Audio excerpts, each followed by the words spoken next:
втроем сразу мы пьем крепкий чай. Крепкий чай. Как он душист, как золотист, крепкий чай. Крепкий чай. Если миллати бо фазлу камол хотираи таърихӣ рӯшан дорад ва ин рӯшноӣ мояи густариши анъана ва ҳунарҳои мардумӣ аст. аз ин рӯ дар меҳвари ҳикмати меҳандӯстии миллати тоҷик анвои рангубаранги таом ва дастурхони ороста мақоми шоиста дорад. дар ин росто оши палов чун рамзи таоми миллии тоҷикон дар ҷаҳон машҳур гардидааст. зебандаи ҳар як тӯю сур, василаи сарҷамъии мардум ба суханони хуши ош тайёр ва марҳамат ба як пиёла чойро ифода созад. ва беҳуда нест ки мардуми мо табдили ошавадро ҳамчун ҳаммаънои нӯши ҷон шавад ба якдигар истифода мебаранд ва то андозае аз маъруфияти ин намуди хӯроки миллӣ башорат медиҳад. ҳар як қавму миллат, ҳар як халқ ба худ ин ё он навъи таоми дӯстдоштанӣ дорад. таомҳое ҳастанд ки маҳз ба хотири онҳо халқро мешиносанд, яъне намунаи фарҳанги таоми ин ё он халқ аст. дар адабиёти шифоии мардумӣ ганҷинаи тибби қадим ва силсилаи вожанома оид ба оши палов маълумоти зиёд оварда шудааст. чунончи дар фарҳанги низом дар шарҳи калимаи палов чунин омадааст: маъруфияти вожаи палов касро то дуриҳои дур аниқтараш ба гузаштаи пурифтихор ва фарҳангу маърифати ниёгон барад. зеро калимаи палов худ таърихи қадима дошта, дар забони авастоӣ вожаи пал номи растаниеро дорад ки дар об нашъунамо мекунад. дар забони суғдӣ низ чунин маъноро дорад. ин калима минбаъд аз забони форсии қадим ба забонҳои дигар ва санскритӣ мегузарад ва ба шоликорӣ алоқамандии зич дорад. гузашта аз ин калимаи пал то ҳанӯз дар байни мардум ҳамчун як ҷӯй ва ҷӯяки растанӣ ки аз тариқи он решъа нашунамо меёбад мавриди истифода аст ва ҳиҷои дуюми он об бошад, тобиши маънои онро корбас менамояд. калимаи береҷа дар авесто борҳо омадааст, ё ин калима гӯем, вожа гӯем, ба маънои эза аст. яке аз луғатнигорони машҳури авестошинос эҳсони баҳромӣ дар луғатномаи авестои худ ин эзади береҷо чунин шарҳ доданд ба таври мухтасару кӯтоҳ. мегӯянд ки нерӯе ки равиш ва болиши донаҳоро пешрафт медиҳад ва ба виҷа бо таъкид мекунам ба виҷа биринҷро, яъне ин яъне чиқаре ки ман гуфтам береҷия эзаде аст ки нигаҳбону яъне онҳоро ба самти рушд додану равон кардани ҳам донаҳое ки кишт мешавад дар замин онҳо будааст. ҳамзамон аз ҷониби муҳаққиқон ақидаи он ки номи ин таоми дӯстдоштаи мардуми мо оши палов аз ҳарфҳои аввали маҳсулоти ин хӯрок об, шолӣ ва пиёз, айёз яъне сабзӣ, лаҳм гӯшт, олиё равған ва вет намак гирифта шудааст то андозаи ҳамчун шарҳи мантиқӣ маънидод мегардад. ҳаким ва табиби бузурги шарқ абуалӣ ибни сино ба баъзе дардмандон ва касони беқувват истеъмоли оши паловро тавсия намуда, ҳамчунин ин таомро маҳаки нерӯи инсонӣ гуфтааст. дар васфи оши палов дар адабиёти классикии тоҷик низ навиштаҳо кам нестанд. дар тарихи адабиёт мавлоно лутфӣ бо ашъори ситоиш дар бораи таому шириниҳо машҳур аст ва оши паловро махсус чун зебандаи дастурхон ва иззати меҳмон васф карда султони таомҳо номидааст. зиҳар неъмат ки бархон офариданд, биринҷи зард султон офариданд. ҳамчунин аз ниёгон то ҳанӯз дар байни мардуми мо як нави ошеро ки бо заъфарон мепазанд оши музаффар мегӯянд ва дар ашъори шоир мавлоно лутфӣ тавсифи ин намуди оши палов хеле зиёд ба чашм мехӯрад. миёни мову музаффар муҳаббати азалист, гувоҳ шарбату қанду ҳалвои асалист.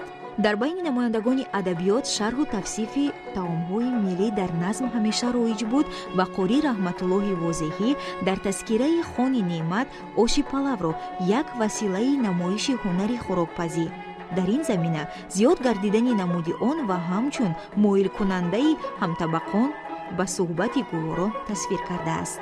маҳз маъруфияти оши палов ва тасвири он дар адабиёти тоҷик боис гардид ки аз забони тоҷикӣ бо ҳамин шакл ба дигар забонҳои дунё интиқол ёбад. палав, биринҷ решаи забонҳои ҳинду аврупоӣ дорад. забонҳои қадимо, забонҳои масалан авестою аз он қадимтар ки забони ҳиндуҳо санскрит, инҳо زبانهای یک خانواده هستند، یک گروه به همدیگر نزدیک هستند. خود کلمه پلاو به سانسکریت میرسد. این من از لغت‌های نامه‌های زیاد این را پیدا کردم و در اینجا درباره آنها گفتم. من همچون مثال یک دو چیز را به شما اشاره میکنم. یکم که خود کلمه پلاو معلوم شد که پلاو چیزی گفتم کلمه سانسکریت بوده، ریشه آن سانسکریت می باشد. در اون زمان پلوکا، بعد یعنی پلوکا این یک لقمه برنج را گرفتن و پختن و آماده کردن است. همینطور کلمه های دیگر پولو لوداکا یعنی برنج را نرم پختن. بعد کلمه پولو آن ظرفی که برنج را میشویند یا که در آنجا گوشت میگذارند.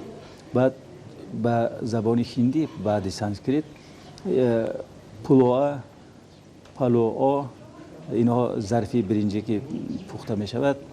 این کلمه از طریق این سانسکریت است، از این طریق به زبانهای دیگری خودی ما ولی به زبان فارسی یا اون پیشتر پهلوی اوستایی و غیره و هکذا گذشته است.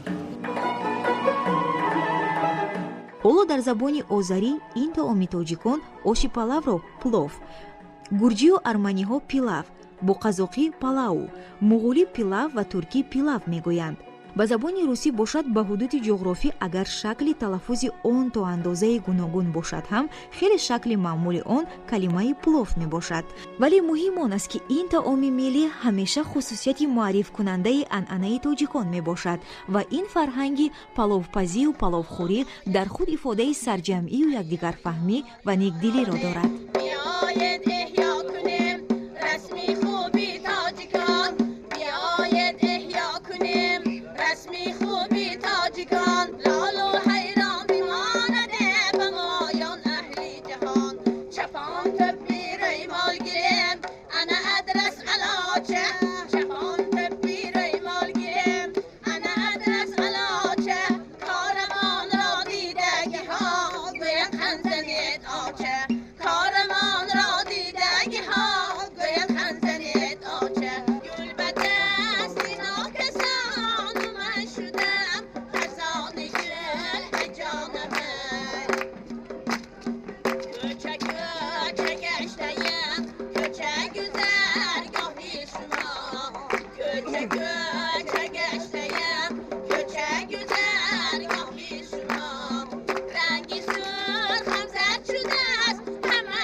ош палав воқеан на танҳо як хӯроки хушмаззаи тоҷикӣ аст, балки он хусусияти фарҳангӣ дорад. мардумро дар атрофи табақ, дар атрофи дастархон муттаҳид мекунад. бубинед ки мо дар ҳамаи маъракаҳо, ҷашнҳо, ҳам ҷашнҳои давлатӣ, ҳам ҷашнҳои анъанавӣ, идҳо, тӯйҳо, дар ҳамаи инҳо оши палав дуруст мекунем, оши палав мепазем. меҳмон ба хона омад, ҳатман бояд оши палав пухта шавад. яъне ин таом дар байни дигар хӯрокҳои тоҷикӣ афзалият дорад ва аз қадим мардум онро ҳам қадр мекард ва ҳам эҳтиром мегузошт. ва чунки худи биринҷ ки дар таркиби он аст, дар фарҳанги анъанавии тоҷикон ҳамчун як ғизои муқаддас ҳисоб мешавад. ҳамин гуна перомуни оши палов чӣ дар замони гузашта ва чӣ муосир ва чӣ дар дохилу хориҷ асарҳои зиёде иншо гардидааст ки муаллифонаш гуногунанд. таомшиносони чун Крикова, Лазерсон, Ханкешов ва Маҳмудов оид ба аҳамияти он барои солимии бадан, тарзи тайёр кардани он ва маъруфияти он дар байни халқҳои ҷаҳон маълумоти муфассал додаанд. ҳамчунин оид ба намуди зиёди оши палави тоҷикӣ дар феҳристи миллии фарҳанги мероси ғайримоддӣ дар баробари 515 унсури ҳунару анъанаҳои мардумӣ маълумоти зиёд оварда шудааст ки тибқи пажӯҳиши мутахассисони пажӯҳишгоҳи фарҳанг ва иттилооти назди вазорати фарҳанги ҷумҳурии Тоҷикистон имрӯз дар байни мардуми мо пухтани беш аз 25 намуди оши палов маъмул аст ки ҳар кадоми он таъму лаззати хоса доранд.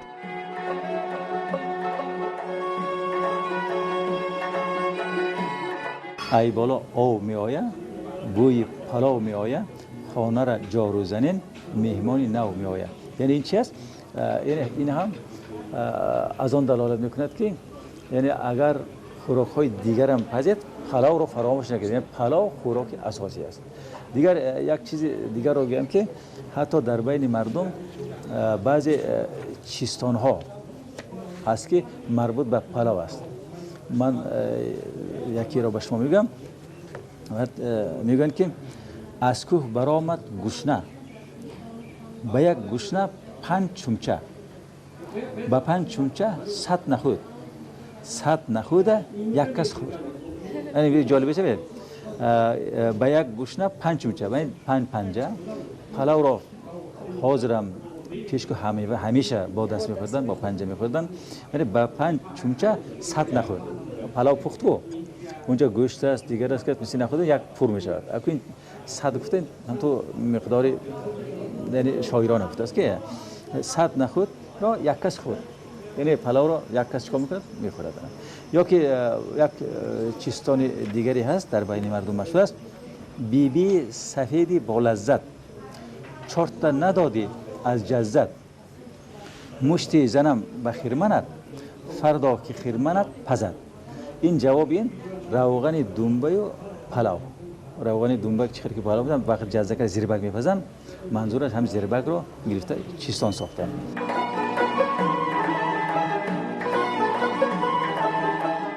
оши палов ифодаи рамзи дӯстию нишод ва маҳсули пешаи барзгарист. аз ин рӯ дар аксари ҷашнҳои миллӣ матбаъон оши палов мепазанд ва дӯстон якдигарро барои истеъмоли он даъват мекунанд. барои ошпаз низ боиси мамнуният аст ки оши пухтаашро дигарон бо таърифу тавсиф истеъмол мекунанд. сарфи назар аз маъруфияти оши палови тоҷикӣ, шиносномаи байналмилалии он ба тариқи расмӣ арзи вуҷуд надошт. маҳз бо дастгириҳои давлат ва ҳукумати мамлакат барои ривоҷи ҳунарҳои мардумӣ дар шаҳру ноҳияҳои кишвар ҳамчунин фестивалҳои оши палов ва озмунҳои ошпази беҳтарин маъмулу ривоҷ ёфтааст. дар рӯзҳои истироҳатӣ дар боғҳои барҳавою дилкушо даҳо ошпазҳо бо пухтани намуди гуногуни ин таоми миллӣ мардумро ба ошхӯрӣ даъват менамуданд ва дар доираи он боз чорабиниҳои дигари хотирмон баргузор мегарданд. ҳакамон ва иштирокчиёни чорабинӣ дар байни ошпазҳо беҳтаринро бо тӯҳфаҳои хотиравӣ сарфароз мегардонданд ва онҳо ба давраҳои ниҳоиро хат мегиранд. ҳамаи ин чорабиниҳо боис гардид ки оид ба ин таоми миллӣ маҳзани иттилоот ба таври кофӣ гирдоварӣ шавад ва берун аз кишвар ҳам боз машҳур гардад. маҳз ҳамин омил буд ки 30 ноябри соли 2016 дар пойтахти Эфиопия шаҳри Адис Абеба дар ҷаласаи 11-уми байнидавлатии ЮНЕСКО пешниҳоди ҷумҳурии Тоҷикистон оши палав ҳамчун хӯроки анъанавӣ ва фазои иҷтимоии фарҳангии он дар Тоҷикистон мавриди баррасии намояндагони кишварҳо ва фарҳангшиносони олам қарор гирифт. дар ин ҷаласа якдилона оши палови тоҷикӣ ба феҳристи репрезентативии ҷаҳонӣ ҳамчун мероси фарҳанги ғайримоддӣ эътироф ва қабул гардид.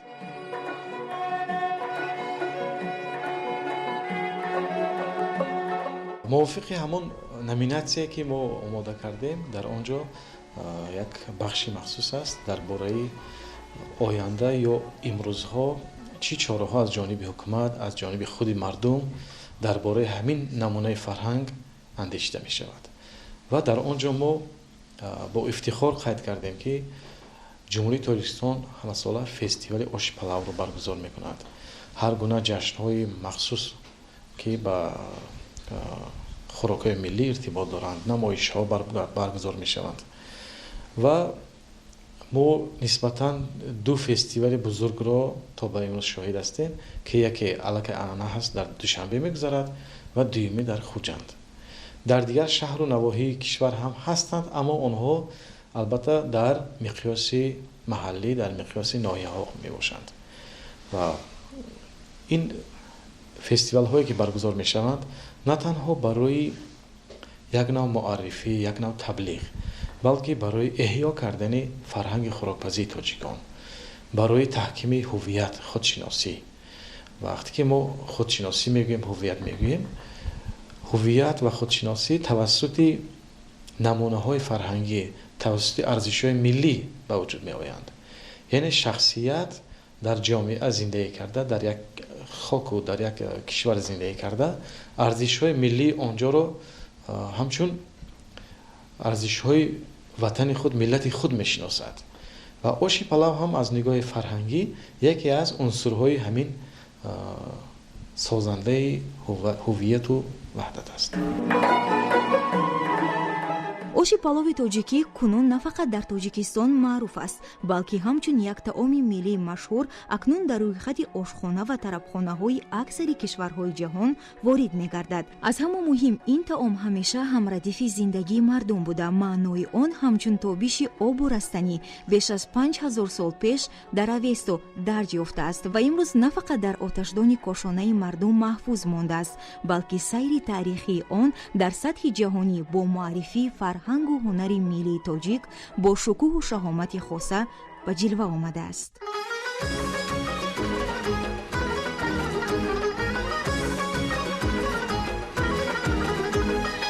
оши палав аз ҳама аълотар аст, оши палав, оши палав, оши бомаззатар аст, оши палав, оши палав ҳар ки кунад шому саҳар нӯши ҷон, мешавад аз таъми хушӣ оши палав дилҷаҳон.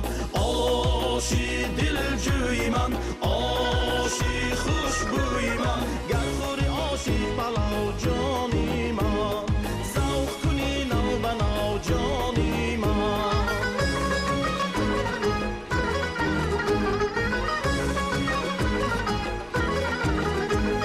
зиннату сартӯй буад оши наҳор, оши наҳор, дар ҳама дилҷӯй буад оши наҳор, оши наҳор, оши палав роҳати ҷон гарди хӯри ҳар саҳар, бо қазию зира нахуд қуввату ҷону ҷигар. оши дилҷӯи ман, оши хушбӯи ман, гар хӯри оши палав ҷони ман, завқ кунӣ нав ба нав ҷони ман.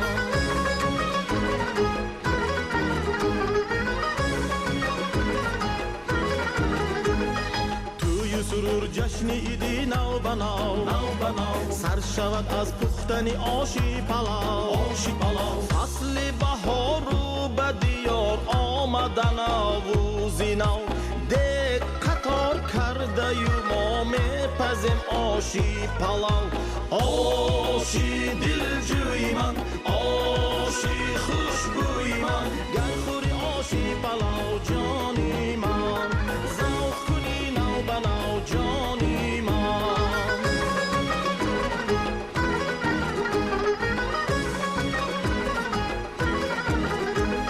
чойи кабуд аз ҳама аълотар аст, чойи кабуд доруи дарди сар аст, чойи маро ҳар ки кунад шому саҳар нӯшу ҷон, мешавад аз бӯи хушӣ чойи сара хушдимоғ. чойи хушбӯи ман, чойи дилҷӯи ман, нӯшида чойи кабуд ҷони ман, даврашинед бо суруд ҷони ман. чойи хушбӯи ман, чойи дилҷӯи ман, нӯшида чойи кабуд ҷони